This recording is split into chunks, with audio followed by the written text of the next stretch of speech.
Hello everyone, uncle মানে রাজশ্রীর বাবার জন্মদিনের মিনি ব্লগে তোমাদের সবাইকে ওয়েলকাম। বার্থডে বলে কথা, বার্থডে গিফট না নিলে চলে নাকি? তাই জন্য আমি আর রাজশ্রী মিলে চলে গেছিলাম নাকতলা সাইডের বাজার কলকাতা থেকে আঙ্কেলের জন্য একটা টি শার্ট নিতে। টি শার্ট কিনে বাড়ি ফেরার পথে একটা ফুচকার দোকান থেকে রাজশ্রী ফুচকা খেতে এত ইচ্ছা করছিল যে আমরা দুজনে ফুচকা খেতে দাঁড়িয়ে পড়েছিলাম। তারপর বাড়িতে আসতে না আসতে রাজশ্রী আমাকে কেকটা দিয়েছিল। ও জানে আমি কেক খেতে কি ভীষণ ভালোবাসি, তাই জন্য নিজে হাফটাকে বাকি হাফটা আমার জন্য রেখে দিয়েছিল। এই জিনিসটা দেখে আই এম তো পুরো অবাক। আর এদিকে রাজশ্রী রেডি হচ্ছিল আর ওদিকে ততক্ষণে আঙ্কেলও কাছ থেকে বাড়িতে চলে এসেছিল। তারপর রাজশ্রীর পছন্দ করা আমার গিফট আমি আঙ্কেলকে দিয়ে দিয়েছিলাম, যেটা কিনা কোনো ভিডিও ক্লিপ নেই। আর জানো, আঙ্কেল আমার দেওয়া জামাটা পরেই আমাদের সাথে বেরিয়েছিল। আমি আর রাজশ্রী গেছিলাম আঙ্কেলের সাথে, আর ওইদিকে আন্টি গেছিল বাসে, কারণ একটা স্কুটিতে তো আর চারজন ধরবে না।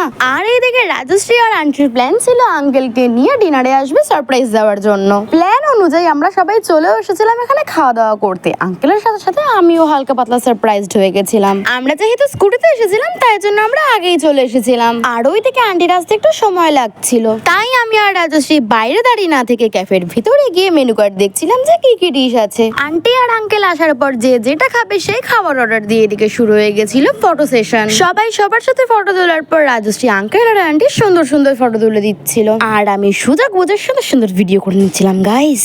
আর ততক্ষণে এদিকে সবার খাবারও চলে এসেছিল। আমি নিয়েছিলাম আলুর বিরিয়ানি, আর ওদিকে ওরা তিনজন ওদের পছন্দ মতো 3 ধরনের আলাদা আলাদা কম্বো নিয়েছিল।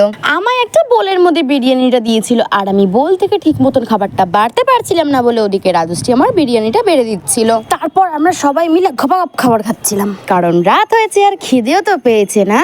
এখানে খুব রিজনেবল প্রাইসের মধ্যে সব খাবার পাওয়া যায়, তোমরা অবশ্যই এখানে এসে খাবার ট্রাই করতে পারো। এই ক্যাফেটার লোকেশন পাটুলি। খাওয়া দাওয়ার পর বিল পেমেন্ট করে আঙ্কেল নিয়ে এসেছিল একটা স্প্রাইট, যেটাই আমরা সবাই খাচ্ছিলাম। আর ওইদিকে আন্টিকে দেখো পরের দিনে রান্নার জন্য সবজি কিনছে। মায়েরা মনে হয় এমনই হয়। আর তারপর আবারও আন্টি বাসে করে বাড়িতে ফিরছিল, আর এইদিকে আঙ্কেল আমাকে বাড়ি দিয়ে আসছিল। আঙ্কেলের বার্থডে সন্ধ্যাটা এইভাবেই খুব ভালোভাবে কাটিয়েছিলাম। ভিডিও ভালো লাগলে একটা লাইক করে চ্যানেলটাকে প্লিজ সাবস্ক্রাইব করে দিও। Tata, bye bye.